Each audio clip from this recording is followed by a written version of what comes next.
బెంగళూరులో జరుగుతున్న బీజేపీ జాతీయ కార్యవర్గ సమావేశంలో ప్రస్తుతం ప్రధాని మోదీ మాట్లాడుతున్నారు. లైవ్ చూద్దాం.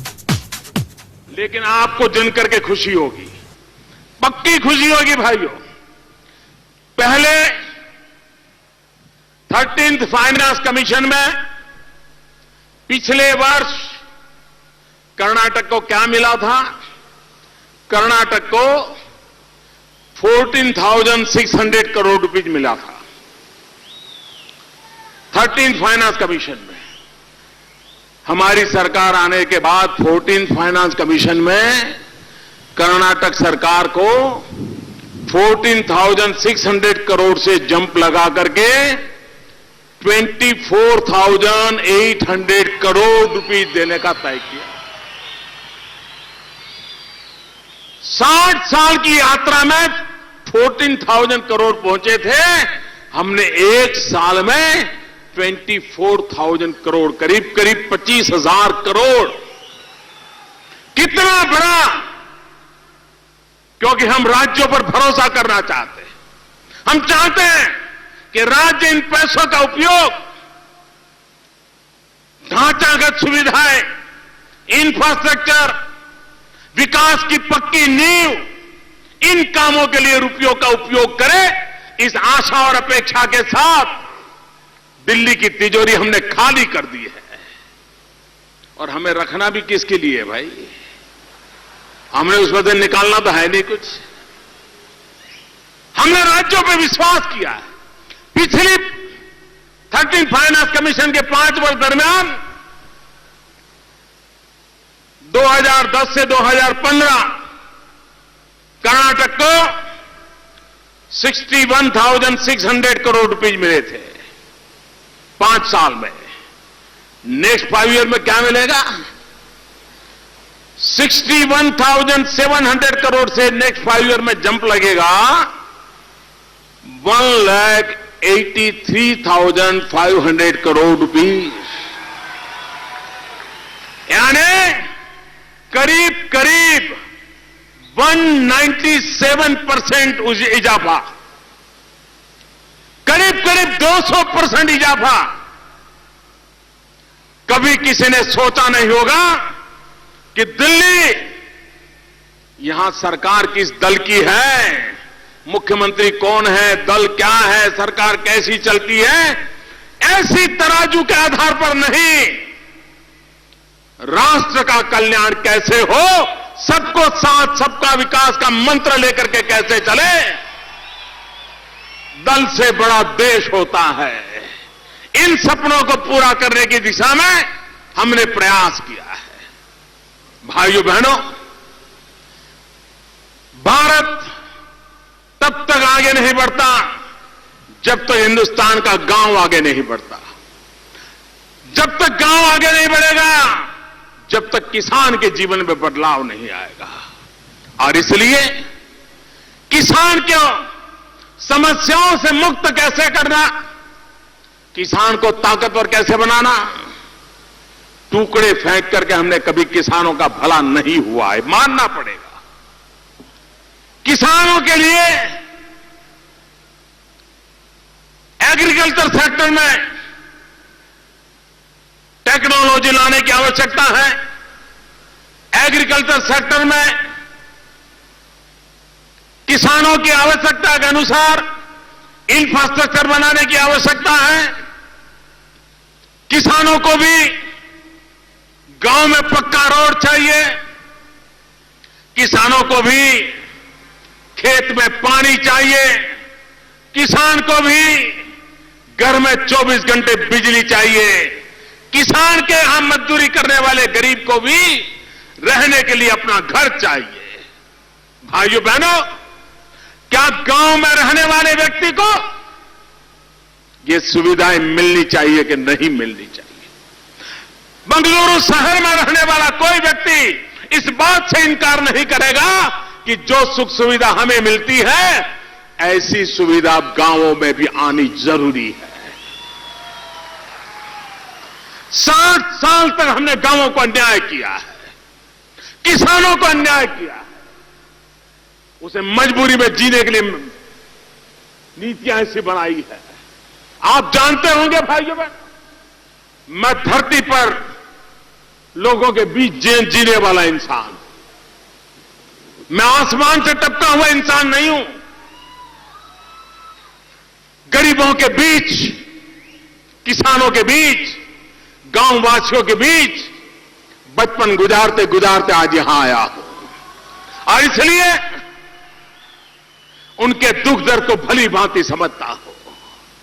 आज मुझे मालूम है भाइयों बहनों, मैंने ऐसे गरीब किसान देखे हैं जिन्होंने बेटे को चपरासी की नौकरी मिल जाए, जमीन है 2 बीघा 5 बीघा जमीन है उसके पास, लेकिन बेटे को कहीं चपरासी की नौकरी मिल जाए, कहीं ड्राइवर सीख ले, कहीं ड्राइवरी की नौकरी मिल जाए, इसलिए रिश्वत देने के लिए अपनी 2 बीघा 5 बीघा जमीन में से एक टुकड़ा जमीन बेच करके उन पैसों को ला करके रिश्वत दे करके बेटे को चपरासी बनाने के लिए वो मजबूर होता था। किसान की जमीन कैसे गई, कहां गई? बेटे को चपरासी की नौकरी देने के लिए, जमीन बेचने के लिए हमारी सरकारों ने इसे मजबूर किया। किसान को रक्षा मिलनी चाहिए कि नहीं मिलनी चाहिए, इस किसान का भला होना चाहिए कि नहीं होना चाहिए। और इसलिए भाइयों बहनों, हमारी पहली कोशिश है प्रधानमंत्री कृषि सिंचाई योजना के द्वारा किसान को पानी मिले। हमारी दूसरी योजना है उसकी जमीन की रक्षा हो। आज उसकी जमीन इतनी बर्बाद हो चुकी है कि जितनी पैदावार होनी चाहिए होती नहीं है।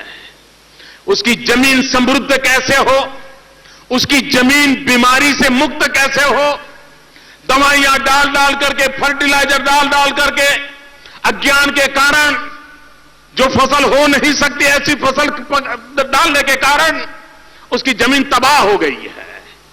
हमने सॉइल हेल्थ कार्ड निकाला है। उस सॉइल हेल्थ कार्ड के द्वारा किसान, जैसे हम लोग बीमार होते हैं तो डॉक्टर पहले कहता है कि जरा लेबोरेटरी में जाकर के ब्लड टेस्ट करवा के आओ, ब्लड की रिपोर्ट निकाल के लाओ। जैसे मनुष्य के शरीर का हेल्थ कार्ड होता है, वैसे ही ये धरती माता का भी हेल्थ कार्ड होता है। भारत मां की जय बोलने वाले हम लोगों के लिए ये भारत माता का, ये धरती माता का, ये पृथ्वी माता का, ये किसान जहां से अपनी गुजारा करता है, जो किसान हम सबका पेट भरता है, वो मां बीमार तो नहीं है, वो धरती माता बीमार तो नहीं है।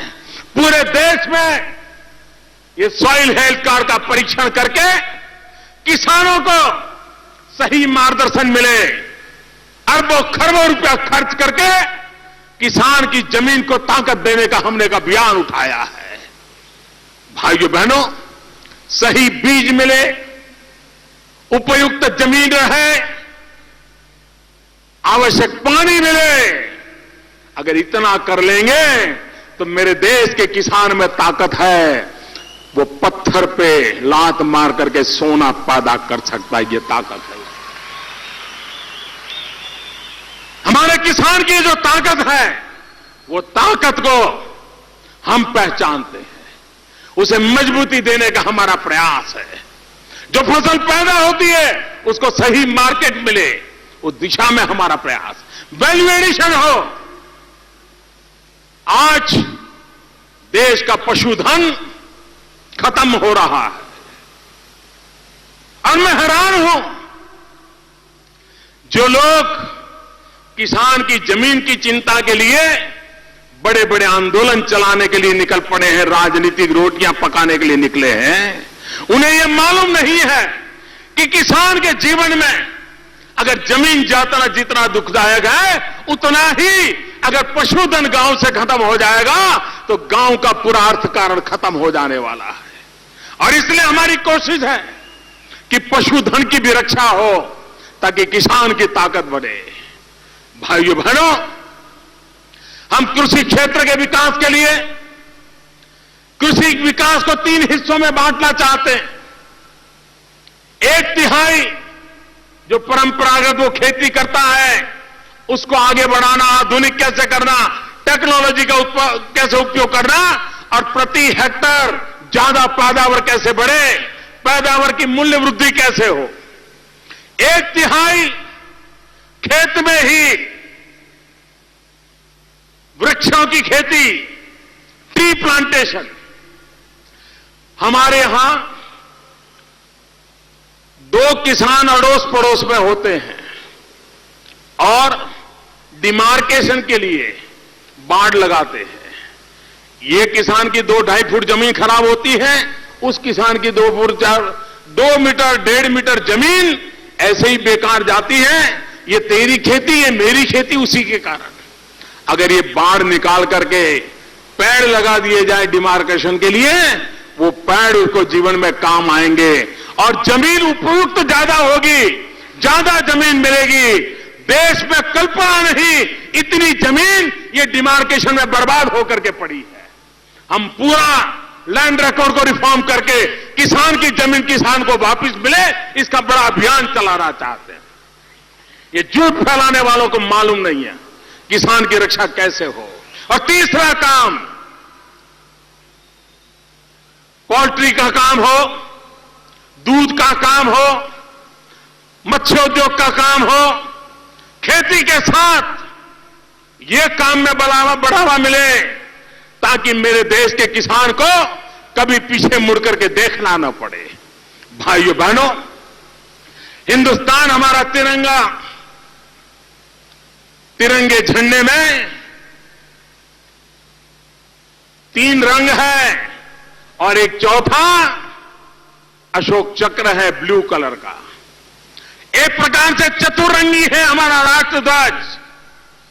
हम एक चतुरंगी क्रांति करना चाहते हैं। हरा कलर देश में सेकंड ग्रीन रिवॉल्यूशन, और मैं देख रहा हूं हिंदुस्तान के पूर्व के राज्य हैं जहां विपुल मात्रा में जल के भंडार है, वहां पर देश सेकंड ग्रीन रिवॉल्यूशन का नेतृत्व करेगा। बिहार हो,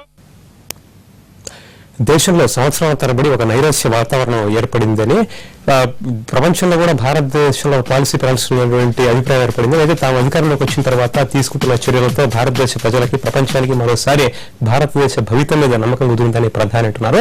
అలాగే ప్రత్యేకంగా ల్యాండ్ ఆర్డినెన్స్ కి సంబంధించి తర్వాత దాన్ని చట్టంగా మార్చిపోయిన సంగతికి సంబంధించి రైతు వ్యతిరేకంగా బీజేపీ ప్రభుత్వాన్ని కాంగ్రెస్ సారథ్యంలోని ప్రతిపక్షాలు నిలబెట్టే ప్రయత్నం చేస్తున్నారు. దానికి సంబంధించి ప్రధాని ప్రత్యేకంగా దృష్టి సారించారు. అసలు బీజేపీ జాతీయ కార్యవర్గ సమావేశంలో కార్యకర్తలకు దిశానిర్దేశం చేయబోతున్నారు. రైతు పక్షపాత ప్రభుత్వం బీజేపీ అనే విషయాన్ని ప్రజలకు తీసుకురావాలని చెప్పే ప్రయత్నం చేస్తున్నారు. మోదీకి ముందు అమిత్ షా అదే విషయాన్ని కార్యకర్తల్లో పంచుకున్నారు. ప్రధాని మోదీ కూడా ప్రత్యేకంగా చెప్తున్నారు. ఆయన ఆసక్తికర వ్యాఖ్య కూడా చేశారు. కొన్ని సందర్భాల్లో నీతి కన్నా నియత్ ముఖ్యమని, అంటే ఆ ఉద్దేశంలో నీతి అంటే పాలసీ, నియత్ అంటే ఇంటెన్షన్ అని, అంటే ఉద్దేశంగా చెబుతూ కొన్ని సందర్భాల్లో ఉద్దేశాలను చూడాలి, అప్పట్లో మీ ఉద్దేశాలు మంచివి కాదు, ఈ చట్టంలో మా ఉద్దేశం మంచిదనే ప్రజలకు పడుతున్నటువంటి వార్త చెప్తున్నారు. అలాంటి విషయం చెప్తున్నారు. అలాగే రైతులకు సంబంధించి మరిన్ని అంశాలు మాట్లాడుతున్నారు. భూసార పరీక్షలు చేయించి కార్డ్స్ ఇస్తాం, భూమికి కూడా హెల్త్ కార్డ్స్ ఇస్తామని రైతులకు సంబంధించి ప్రధాని మాట్లాడుతున్నారు. జాతీయ కార్యవర్గ సమావేశం బెంగళూరులో కొనసాగుతుంది.